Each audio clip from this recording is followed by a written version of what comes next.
Hola, ¿qué tal? Dios te bendiga. Nuevamente para mí es un gusto el poder entrar a tu hogar a través de este medio. Le doy gracias a Dios por tu fidelidad, le doy gracias a Dios porque nos da la oportunidad nuevamente de podernos reunir. Eh, en esta semana que estuvimos haciendo algunas otras actividades, quiero decirte que de igual manera el Señor hablaba a mi corazón y quiero continuar con este estudio. Ya vamos a empezar con la segunda mitad y espero que este estudio esté siendo de gran bendición para tu vida, que te pueda llenar con el Señor te pueda llenar con su palabra, con esa semilla que está sembrando en tu corazón y que pueda dar fruto al 100 por 1. Yo le doy gracias a Dios porque nos ha dejado su palabra. Quiero decirte que la Biblia ha sido uno de los libros más perseguidos a través de la historia. Sin embargo, el Señor ha tenido la preocupación siempre de que pueda llegar a nuestras manos. Y en este tiempo, las palabras de Jesús después de 2000 años siguen retumbando en nuestros corazones y siguen dándonos las instrucciones, el ánimo para poder seguir adelante. Aquí en el libro de Mateo ya estamos en el capítulo 14. Quiero decirte que si tú apenas te estás incorporando a estos estudios, quiero decirte que todos los estudios están siendo grabados. Estamos en Spotify, estamos en YouTube y estamos en Facebook. Si tú quieres ponerte al corriente con cada uno de los estudios, yo te invito a que retomes cada uno de los estudios. Yo sé que va a ser de gran bendición porque la palabra de Dios es vida, como le dijo Pedro a Jesús, ¿verdad? ¿A quién iremos si solamente tú tienes palabras de vida eterna? Cuando nosotros nos alimentamos por medio de la palabra, alimentamos nuestro espíritu y nuestro espíritu se fortalece. Es como si nosotros nos alimentáramos diario como lo hacemos regularmente con la comida natural. Aquí nosotros podemos alimentar nuestro espíritu también para que nuestro espíritu se esté fortaleciendo y verdaderamente tú vas a notar un cambio en tu vida a través de tomarte el reto de poder llevar estos estudios todos los días sin falta. Va a haber un crecimiento especial en tu vida, yo lo creo en mi corazón y te animo a que lo hagas, te animo a que sigas adelante, que sigas perseverando, que no dejes que ninguna de las adversidades que tenemos en esta vida te quite el gozo de pensar que en la postrer vida vamos a tener un gozo que no se compara a ninguna aflicción que podamos tener aquí. Muy bien, vamos a iniciar en el capítulo 14, versículo 22, que es donde nos quedamos. Y brevemente te recuerdo, en la clase pasada, en la clase anterior, estuvimos mirando el milagro de la multiplicación de los panes y los 2 peces.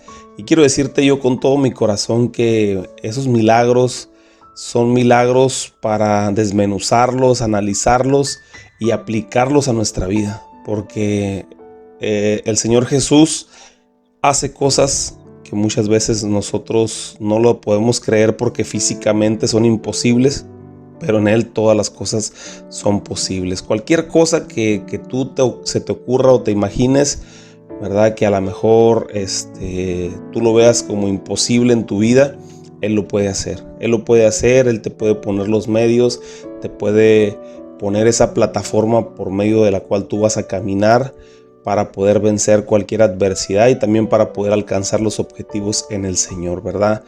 Es parte de la historia que vamos a ver en el día de hoy.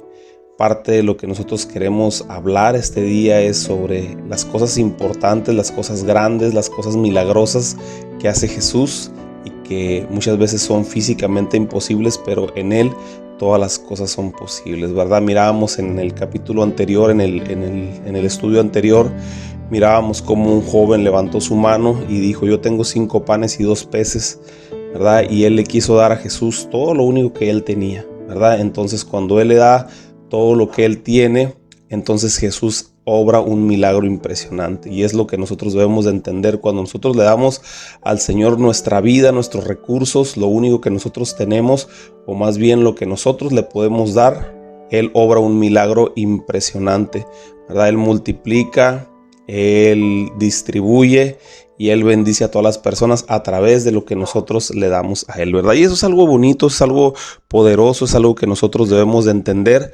porque estamos viviendo en tiempos donde debemos de creer en los milagros que Jesús hizo hace 2000 años. En este tiempo tenemos que creer en esos milagros porque el Señor no cambia. Él es el mismo ayer, Él es el mismo hoy y Él es el mismo por los siglos de los siglos. Así es que me gustaría iniciar con una oración. Si tú puedes, ahí donde tú estás, yo te invito a que tú ores, te invito a que cierres tus ojos si puedes y que me acompañes en esta oración. Señor, te damos gracias por tu amor, gracias por tu misericordia. Gracias por todo lo que tú estás haciendo en este tiempo, Señor. Gracias porque sabemos que de ti proviene toda buena dádiva y todo don perfecto. Señor, amamos el estar delante de tu presencia, amamos el estar delante de ti, Señor. Yo te ruego por cada persona que está escuchando este estudio, que bendigas su corazón, que siembres esta semilla, mi Dios, que sea plantada en sus corazones y que dé fruto al 100%, Señor, que mi Dios, ellos puedan generar un fruto apacible, que puedan las personas comer de ese fruto, Señor, que crece en ellos y que podamos ser de bendición para más personas. Señor, yo te pido también, Señor, por este tiempo de pandemia, te rogamos que seas tú, mi Dios, trayendo sanidad a nuestra tierra y que todas aquellas personas que han sido infectadas, que se han enfermado, mi Dios, que seas tú, mi Dios, sanándolos y ayudándolos a que su sistema de defensas se pueda fortalecer. Te damos gracias en esta preciosa mañana, en el nombre de Jesús. Amén. Muy bien, versículo 22 del capítulo 14, en la Reina Valera lo titula Jesús anda sobre el mar. Dice, enseguida Jesús hizo a sus discípulos entrar en la barca e ir delante de él a la otra ribera. Entre tanto que él despedía a la multitud. Despedía a la multitud, subió al monte a orar aparte, y cuando llegó la noche, estaba allí solo. Y la barca estaba en medio del mar, azotada por las olas, porque el viento era contrario. Mas a la cuarta vigilia de la noche, Jesús vino a ellos andando sobre el mar. Y los discípulos viéndole andar sobre el mar, se turbaron diciendo, un fantasma, y dieron voces de miedo. Pero enseguida Jesús les habló diciendo, tened ánimo, yo soy, no temáis. Entonces le respondió Pedro y le dijo, Señor, si eres tú, manda que yo vaya a ti sobre las aguas. Y él le dijo, ven. Y descendió Pedro de la barca y andaba sobre las aguas para ir a Jesús. Pero al ver el fuerte viento tuvo miedo y comenzó a hundirse, y dio voces diciendo, Señor, sálvame. Y al momento Jesús extendió la mano, asió de él y le dijo, hombre de poca fe, ¿por qué dudaste?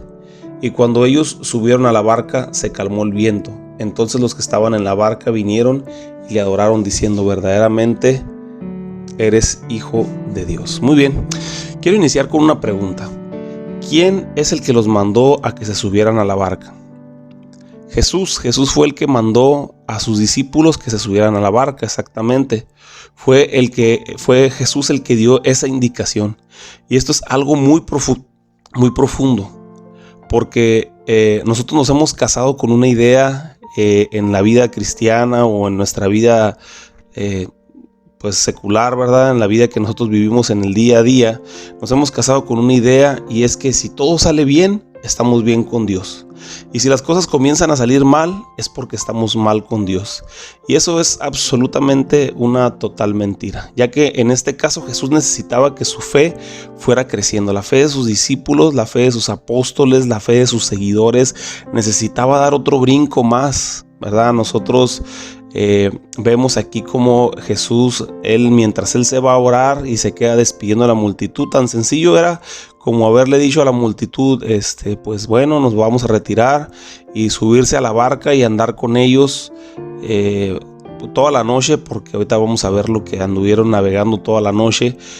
Pero sin embargo Jesús le dice a los discípulos, váyanse adelantando, y él mientras despedía a la multitud, les estaba dando atención también a la multitud. Pero posteriormente a eso, lo que hace Jesús es que se va a orar, se va a hablar con el Padre.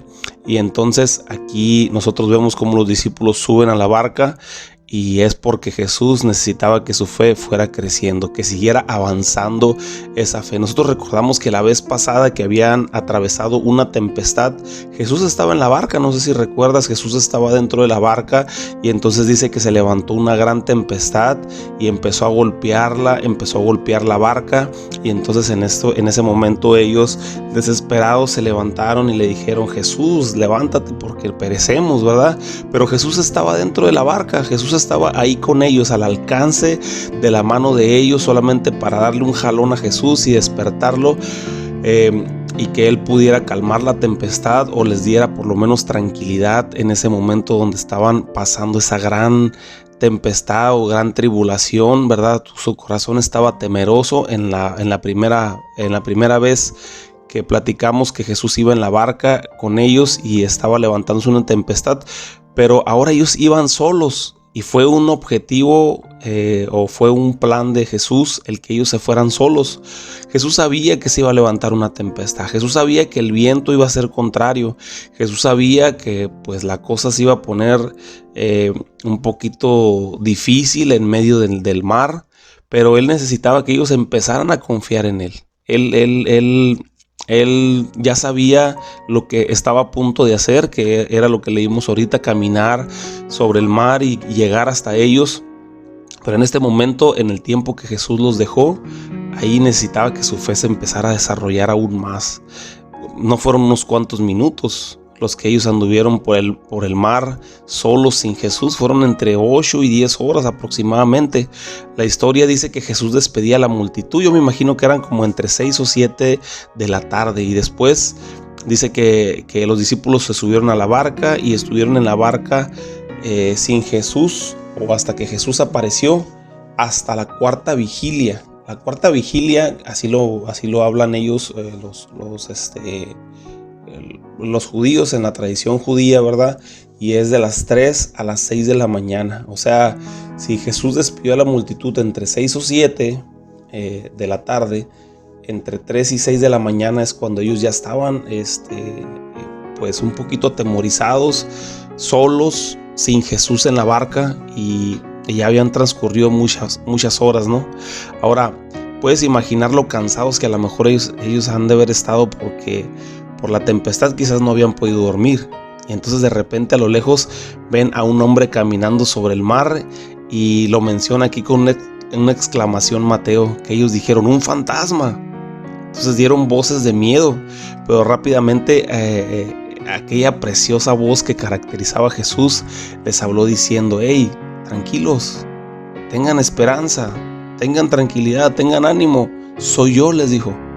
Entonces ahora vemos uno de los pasajes mucho más conocidos en la Biblia, que tú ya debiste haber escuchado, que hasta las personas en general, ¿verdad?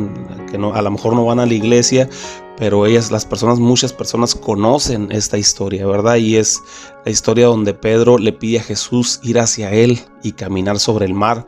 Pero quiero decirte que no nada más Pedro caminó sobre las aguas, ¿verdad?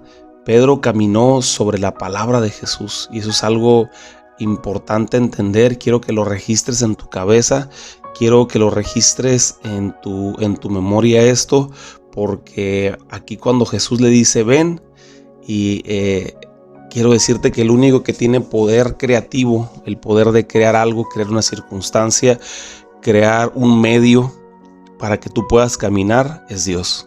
Entonces cuando Jesús le dice ven, no nada más fue la palabra, sino que en ese instante Jesús creó una plataforma para que Pedro pudiera caminar sobre el mar, ¿verdad? Y ese es el poder creativo de Dios. Recordamos nosotros que Dios, a través de su palabra, creó los cielos, creó la tierra, creó las aves, creó al hombre, creó a todas las cosas que existen sobre la tierra, ¿verdad? Entonces en ese momento cuando Jesús le dice ven, sobre esa palabra estaba caminando Pedro. Debemos nosotros entender que como hijos de Dios, que cuando Jesús nos dice ven, Él está poniendo todos los medios que se requieren para que nosotros podamos caminar sobre cualquier circunstancia, aunque sea físicamente imposible. Nosotros vamos a poder llegar hasta Jesús, ¿verdad?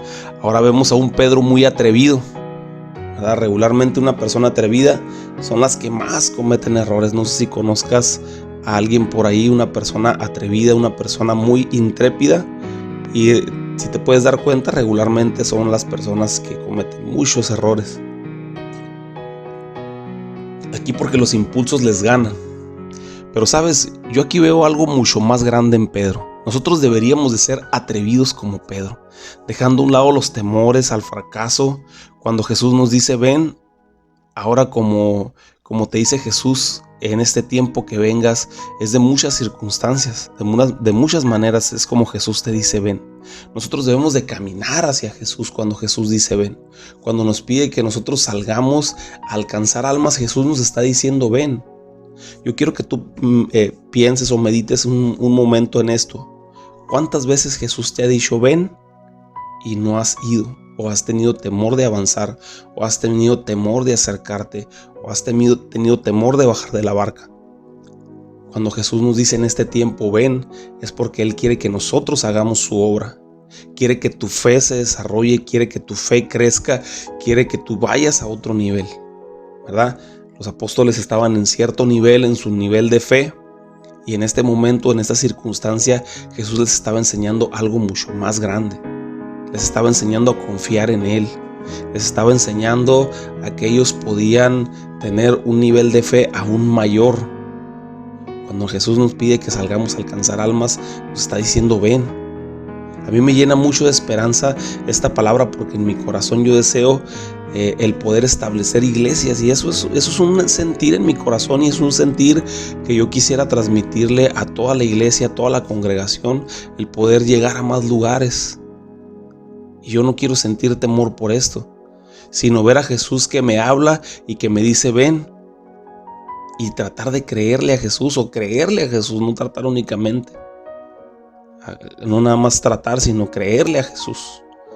Así como las grandes historias del Antiguo Testamento, donde nos habla de grandes personas que le creyeron a Dios, ¿verdad? Toda la Biblia se basa en creerle a Dios. Toda la Biblia se basa en creerle a Dios. Si algo, yo siempre te voy a decir esto, si algo que le molesta a Dios, yo te lo puedo decir a ciencia cierta, es que no le creamos, que desconfiemos de su poder, que desconfiemos de lo que Él puede hacer. Las grandes batallas que ganó el pueblo de Israel cuando pelearon contra los diferentes pueblos, las batallas que peleó Jehová, ¿verdad? Es caminar sobre el mar también. ¿Por qué? Porque él hacía cosas imposibles para los ojos del hombre. Él confundía a los enemigos, confundía a los adversarios, y entonces les daba una gran victoria al pueblo de Israel. Una de las historias más conocidas es la historia de Gedeón, ¿verdad? La historia de Gedeón habla de un hombre, habla de que el pueblo de Israel estaba siendo hostigado por los madianitas, otro pueblo. Y entonces dice la palabra de Dios que llegaban de tiempo en tiempo y destruían las cosechas, y entonces ellos estaban pasando hambre porque les destruían la comida. Y entonces dice la palabra de Dios que el Señor habló a Gedeón y le dijo, hombre esforzado y valiente. Y entonces Gedeón en ese momento le respondió, Señor, yo no soy esforzado, ¿verdad? Yo soy el más pequeño en la casa de mi padre. Y entonces el Señor le da una promesa y le dice que Él va a vencer al pueblo de Madián como a un solo hombre. Entonces dice la palabra de Dios, rápidamente te lo resumo, dice la palabra de Dios que Él habló al ejército y eran 40 y tantos miles de hombres los que iban con Gedeón, y Dios le dijo, ¿sabes qué? Son muchos hombres. Entonces los puso a prueba y al último le quedaron como 11,000, y el Señor le dijo, ¿sabes qué? Siguen siendo muchos hombres los que van contigo a pelear. Se iban a enfrentar con un pueblo de más de 400,000 hombres. Entonces tú te pones a pensar y tú dices, ¿acaso sí son muchos hombres? 11,000 hombres contra 400,000. Se me hace que el Señor no le estaba dando las matemáticas. Pero el Señor le dijo a Gedeón, si te dejo ir con todos estos hombres, vas a creer que la victoria fue de tus manos, pero no, la victoria es en mis manos. Yo voy a vencer a tus enemigos. Y entonces dice que los volvió a poner a prueba, y de 40 y tantos mil hombres que llevaba originalmente, al último se quedó con 300 hombres.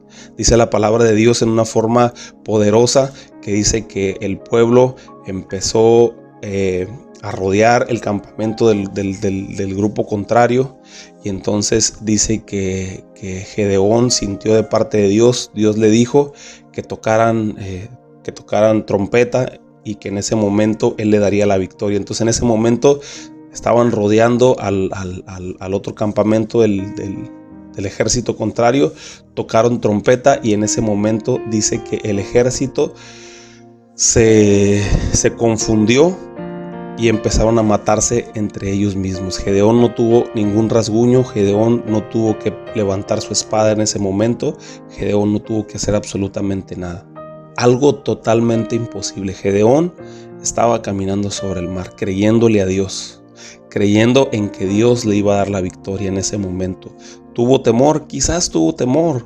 ¿Tuvo incertidumbre? Quizás tuvo incertidumbre, sí. Pero él siguió adelante.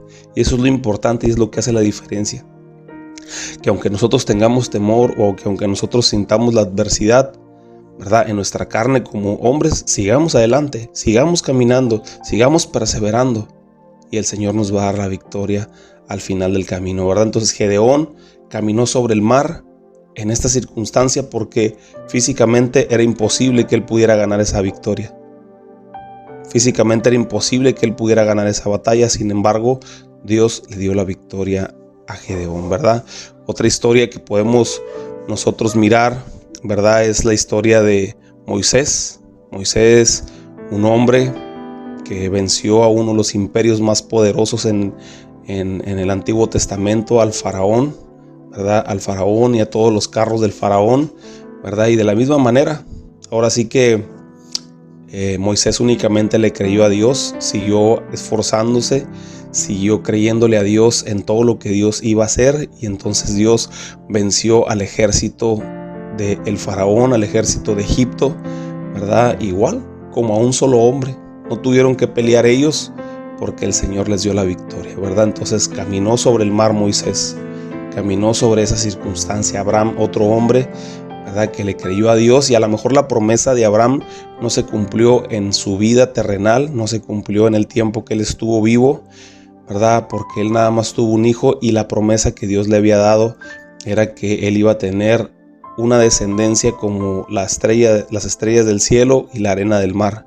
Él creyó la promesa que Dios le había dado, y aunque no se cumplió delante de sus ojos, él murió creyendo esa promesa, ¿verdad? Únicamente tuvo un hijo, ¿verdad? Y el Señor le dijo que iba a tener millones en descendencia. Entonces quizás Abraham pudo haber dudado. Sin embargo, él decidió creerle, y aunque sus ojos no podían ver el milagro o no podían ver cómo su multitud o cómo su descendencia se multiplicaba, pero él decidió creerle a Dios, ¿verdad? Y ahorita, después de tantos años, más de 3500 años, hoy podemos mirar que la descendencia de David es de miles y millones de personas, ¿verdad? Y finalmente, otro hombre, hay muchos hombres en la Biblia, hay muchos hombres que le creyeron a Dios y caminaron sobre el agua, es David, ¿verdad? Y David creyó a Dios de una forma impresionante cuando venció al gigante Goliat. Todo el mundo le tenía miedo, todo el mundo creía que era imposible vencerlo. Sin embargo, Dios le dio la estrategia para poder vencer al gigante Goliat. Dice que con una piedra le golpeó en la frente, y entonces en ese momento cayó desmayado y David le cortó la cabeza, ¿verdad? Algo que quizás era imposible ante los ojos de cualquier hombre. Si un hombre hubiera peleado cuerpo a cuerpo con Goliat, jamás lo hubiera vencido. Pero no era la misma estrategia que Dios tenía para mostrarle a David, un pequeño, flaquito, menudito, pequeño, ¿verdad?, que fue el que venció a ese gigante. Y entonces Dios le dio una victoria grande al pueblo de Israel. De hecho, uno de los mejores tiempos que tuvo el pueblo de Israel fue el tiempo cuando David estuvo en el reinado. Entonces, ahora en resumen, todos los grandes hombres que Dios ha tenido que pasar sobre las aguas, ¿verdad? Podemos ver que ellos le creyeron a Dios, caminaron en fe y pudieron lograr vencer esos temores y ganar las victorias que Dios les estaba dando, ¿verdad? ¿Qué es lo que representa las aguas? Las aguas representan lo imposible, aquello que de verdad desafía a la física, que nos enseñan regularmente en la escuela, ¿verdad? Ahora es tiempo de que como hijos de Dios nosotros comencemos a caminar sobre esas aguas, sobre lo imposible. A lo mejor para ti las aguas son un problema legal, a lo mejor para ti las aguas son una enfermedad, a lo mejor las aguas para ti son una adversidad económica que se está viviendo en este tiempo como pandemia. No sé yo, pero lo que sí te puedo decir y lo que te quiero decir es que la mejor manera de caminar en medio de esa adversidad es no dejar de escuchar la voz de Jesús. Dice la palabra que era de noche y en aquel tiempo yo te puedo asegurar que no había reflectores ni luces que alumbraran a Jesús. Así es que Pedro, cuando bajó de la barca, tenía que caminar escuchando la voz de Jesús. Así nosotros debemos de caminar en este tiempo, hacia donde la voz de Jesús nos lleve, ¿verdad? Finalmente podemos ver nosotros a Pedro temeroso porque el viento lo estaba golpeando y lo único que lo pudo salvar de estar en medio ya de las aguas, de estar en medio entre la barca y Jesús, fue Jesús. Jesús extendió su mano en el momento en que Pedro tuvo temor y lo sacó y lo salvó y lo llevó nuevamente a salvo a la barca. Ahora nosotros no vemos a Jesús felicitando a Pedro por caminar 10 o 15 pasos sobre el mar. Pedro fue puesto en un lugar donde Jesús sabía que Pedro era capaz de llegar hasta Jesús, caminar sobre el mar, caminar en esa fe. Jesús sabía que Pedro era capaz de caminar sobre el mar, pero él dudó. Él dudó y en ese momento fue cuando comenzó a hundirse. Jesús quería que Pedro pudiera desarrollarse. Jesús quería que Pedro pudiera caminar. Y entonces en lugar de felicitarlo, pues ¿qué le dijo? Hombre de poca fe. ¿Cuántas veces nosotros hacemos grandes cosas o queremos hacer grandes cosas o hacemos cosas y a veces nosotros decimos, bueno, no me felicitaste por lo que hice, aunque no me quedó bien, pero pues no me felicitaste por lo que hice. Sin embargo, yo traté de hacerlo y en lugar de recibir una felicitación me regañaste. Entonces aquí vemos a Jesús llamándole la atención a Pedro, pero le llamaba la atención porque él sabía que Pedro era capaz de lograr ese reto que se estaba poniendo en ese momento. Pero Pedro estaba desarrollándose, Pedro estaba creciendo. ¿Y qué formó Jesús en Pedro? Al tiempo, cuando Jesús ya regresó al cielo, ¿qué formó Jesús en Pedro? Pues un gran predicador, un hombre que aún con sus sombras sanaba a los enfermos. Pero que debía aprender Pedro en esta escena era caminar sobre el mar. ¿Qué es lo que tenía que aprender Pedro en esta escena? Era caminar sobre el mar. Que siempre Jesús es nuestra salvación en los momentos cuando ya no podemos más. Aun cuando estamos haciendo la obra de Él, a veces las cosas se ponen difíciles y tenemos que extender nuestra mano a Jesús para que Jesús nos salve. Finaliza esta historia donde todos se postran y adoran al Rey de Reyes y al Señor de Señores, porque Él es digno de recibir toda la gloria y toda la honra y toda la alabanza. Así es que en esta mañana te dejo con esto. Camina sobre lo imposible, camina en fe, camina creyendo en Jesús. No quites tu mirada de Jesús, no quites tu objetivo de Jesús. Pon tus ojos en Jesús, escucha su voz y camina. Camina sobre las aguas. Las aguas representan lo imposible. ¿Y vas a tener temor? Sí, vas a tener temor. Vas a dudar a veces, quizás sí vas a dudar. A veces tu carne va a sentir temor. Pero ¿cómo puedes representar tú o cómo puedes mostrar que sigues creyendo en Dios? Caminando hacia adelante. Porque una de las cosas que sucede es que cuando tienes temor, pues te regresas y ya no haces lo que tenías que hacer. Ahí tuviste temor y no mostraste fe. Pero cuando a veces tienes un poquito de temor o tu carne a veces está atemorizada, pero tú de todas maneras sigues avanzando y sigues adelante hacia la meta, al supremo llamamiento, como dice su palabra, ahí estás mostrando fe. Y yo te invito a que camines en fe, a que no te desanimes, a que sigas perseverando, a que sigas adelante, a caminar sobre las aguas, a caminar sobre lo imposible, y el Señor te va a dar la victoria. Que Dios te bendiga, que Dios te guarde. Te dejo con esto y nos vemos en la siguiente clase.